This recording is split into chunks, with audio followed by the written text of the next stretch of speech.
Hi welcome back to my channel. ಇವತ್ತಿನ recipe bread toast. ಇದು ತುಂಬಾ ಈಸಿ ಹಾಗೆ ಡಿಫ್ರೆಂಟಾಗೂ ಇರುತ್ತೆ. ಒಂದು ಸತಿ ಟ್ರೈ ಮಾಡಿ, ಮಕ್ಕಳಿಗೆಲ್ಲ ತುಂಬಾ ಇಷ್ಟ ಆಗುತ್ತೆ ಹಾಗೆ ಈಸಿ ಕೂಡ. ತುಂಬ ಅಂದರೆ ತುಂಬ ಟೇಸ್ಟಿಯಾಗಿರುತ್ತೆ. ಬೇಕಾಗಿರೋ ಸಾಮಗ್ರಿಗಳು: ಬ್ರೆಡ್ ನಾನು ಈ ರೀತಿ ಕಟ್ ಮಾಡಿ ಇಟ್ಕೊಂಡಿದ್ದೀನಿ, ಒಂದು ಅರ್ಧ ಪೌಂಡಷ್ಟು ಬ್ರೆಡ್ನ. ಆಲೂಗಡ್ಡೆ ಬೇಯಿಸಿ ಸಿಪ್ಪೆ ತೆಗೆದಿಟ್ಕೊಂಡಿದ್ದೀನಿ.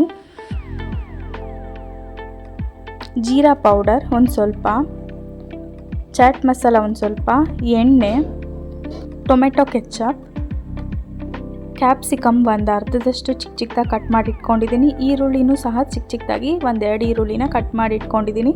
ಕೊತ್ತಂಬರಿ ಸೊಪ್ಪು ಸ್ವಲ್ಪ, ಆಲೂ ಬೂಜ ಅಥವಾ ಆಲೂ ಸೇವ್ ಸ್ವಲ್ಪ, ಆಮೇಲೆ ಚಾಟ್ ಮಸಾಲ, ಚಿಲ್ಲಿ ಪೌಡರ್.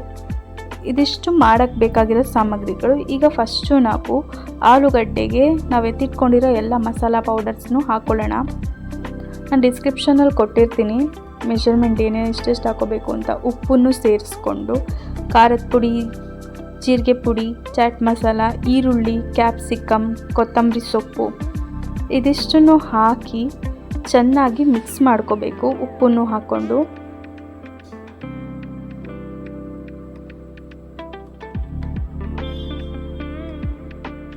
ಆಲೂಗಡ್ಡೆ ಚೆನ್ನಾಗಿ ಮ್ಯಾಶ್ ಆಗಿರಬೇಕು. ಹಾಗೆ ತುಂಬ ಜನ ಸಬ್ಸ್ಕ್ರೈಬ್ ಮಾಡದೆ ನೋಡ್ತಾ ಇದ್ದೀರಾ, ಪ್ಲೀಸ್ ಸಬ್ಸ್ಕ್ರೈಬ್ ಮಾಡ್ಕೊಂಡು ನೋಡಿ ಪ್ಲೀಸ್.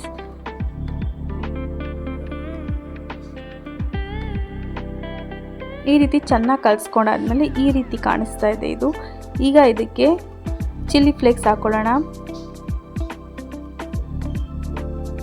1 ಟೀ ಸ್ಪೂನಷ್ಟು ಹಾಕ್ಕೊಳ್ಳಿ. ಖಾರ ಇಷ್ಟಪಡೋರು ಇನ್ನೂ ಹಾಕ್ಕೊಬೋದು. ಹಾಕಿ ಅದನ್ನು ಚೆನ್ನಾಗಿ ಮಿಕ್ಸ್ ಮಾಡ್ಕೋಬೇಕು. ಮಿಕ್ಸ್ ಮಾಡ್ಕೊಂಡಾದ್ಮೇಲೆ ಈ ಥರ ಕಾಣಿಸ್ತಾ ಇದೆ. ಈಗ ನಾವು ಎತ್ತಿಟ್ಕೊಂಡಿರೋ ಬ್ರೆಡ್ಗೆ ಫಸ್ಟು ಟೊಮೆಟೊ ಕೆಚಪ್ನ ಹಾಕಿ ನೀಟಾಗಿ ಸ್ಪ್ರೆಡ್ ಮಾಡ್ಕೋಬೇಕು. ಸ್ಪ್ರೆಡ್ ಮಾಡ್ಕೊಂಡಾದ್ಮೇಲಿಂದ ನಾವು ಎತ್ತಿಟ್ಕೊಂಡಿರ್ತೀವಲ್ಲ ಆಲೂಗಡ್ಡೆ, ಅದಕ್ಕೆ ಈ ರೀತಿ ಹಾಕ್ಕೋಬೇಕು. ಎಲ್ಲದನ್ನು ಆಲೂಗಡ್ಡೆ ಮಿಕ್ಸ್ ಮಾಡ್ಕೊಂಡಿರ್ತೀವಲ್ಲ ಮಸಾಲ, ಅದನ್ನು ಈ ಥರ ಸ್ಪ್ರೆಡ್ ಮಾಡಿ ಇಟ್ಕೊಬೇಕು.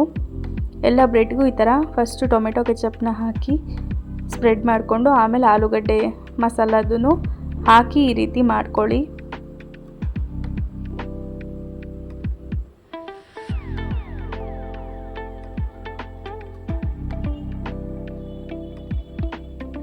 ಎಲ್ಲನೂ ಈ ರೀತಿ ರೆಡಿ ಆಗಾದ್ಮೇಲೆ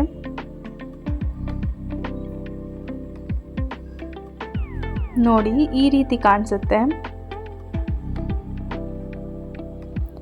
ಒಂದು ಕಾಯಕ್ಕೆ ಇಟ್ಬಿಟ್ಟು ಅದಕ್ಕೆ ಸ್ವಲ್ಪ ಎಣ್ಣೆ ಹಾಕ್ಕೊಂಡು ಉಲ್ಟಾ ಹಾಕಿ ಸ್ವಲ್ಪ ತವಾ ಮೇಲೆ ಬಿಸಿ ಮಾಡ್ಕೊಳ್ಳಿ. ಅದು ಚೆನ್ನಾಗಿ ಅಂಟ್ಕೊಳ್ಳಿ ಅನ್ನೋ ಕಾರಣಕ್ಕಷ್ಟೇ. ಆಮೇಲೆ ಸ್ವಲ್ಪ ಈರುಳ್ಳಿ ಮತ್ತು ಕ್ಯಾಪ್ಸಿಕಮ್ಮು ಕ್ರಂಚಿ ಆಗುತ್ತೆ.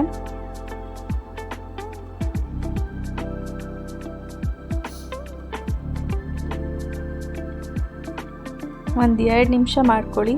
ಅದಾದಮೇಲೆ ನಾನಿಲ್ಲಿ ತಿರುಗಿಸ್ಕೊತಾ ಇದ್ದೀನಿ. ತಿರುಗಿಸ್ಕೊಂಡು ಎಲ್ಲದನ್ನು ತಿರುಗಿಸಿ ಅದನ್ನು ಚೆನ್ನಾಗಿ ಫ್ರೈ ಆಗಕ್ಕೆ ಬಿಡಬೇಕು.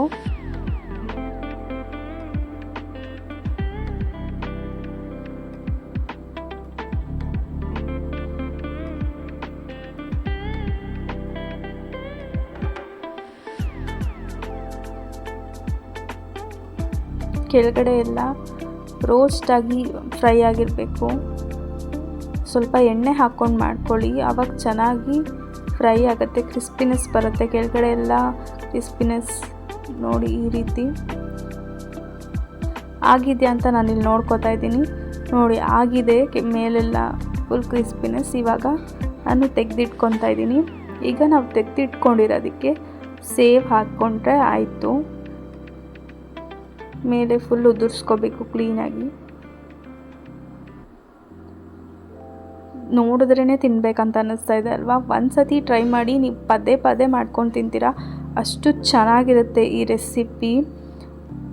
ಮಾಡಿದ್ರೆ ಒಂದೇ ಸತಿ ಖಾಲಿ ಆಗಿಬಿಡುತ್ತೆ. ಅಷ್ಟು ಟೇಸ್ಟಿಯಾಗಿರುತ್ತೆ ಈ recipe. Thank you so much for watching. ಈ ರೆಸಿಪಿ ಇಷ್ಟ ಆಗಿದ್ದರೆ ಲೈಕ್ ಮಾಡಿ, ಶೇರ್ ಮಾಡಿ, ಕಮೆಂಟ್ ಮಾಡಿ.